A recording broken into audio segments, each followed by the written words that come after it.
Cette tuerie près de Jérusalem a provoqué de nombreuses réactions dans le monde. La France condamne une effroyable attaque terroriste. Le chef de l'ONU, lui, évoque une attaque abjecte. Pour les États-Unis, c'est une attaque épouvantable. Les précisions d'Alexandre Rondoa. Panique dans les rues de Jérusalem. Il y a quelques heures, un Palestinien de 21 ans a attaqué une synagogue pendant plusieurs minutes.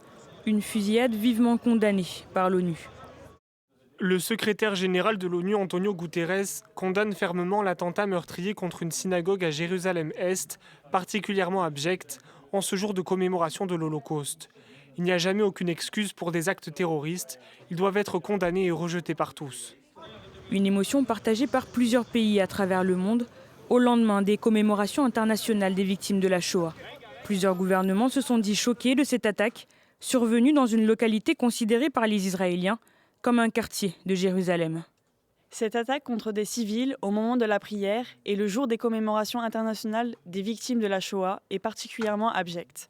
Dans un contexte de tensions croissantes, nous appelons toutes les parties à éviter des actions similaires et d'alimenter l'engrenage de la violence.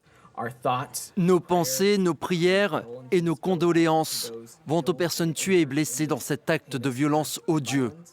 Nous condamnons cette apparente attaque terroriste dans les termes les plus forts. Notre engagement envers la sécurité d'Israël reste inébranlable. Le chef de la diplomatie américaine, Anthony Blinken, est attendu à Jérusalem et à Ramallah dès lundi prochain. Il devrait évoquer les mesures à prendre pour une désescalade des tensions.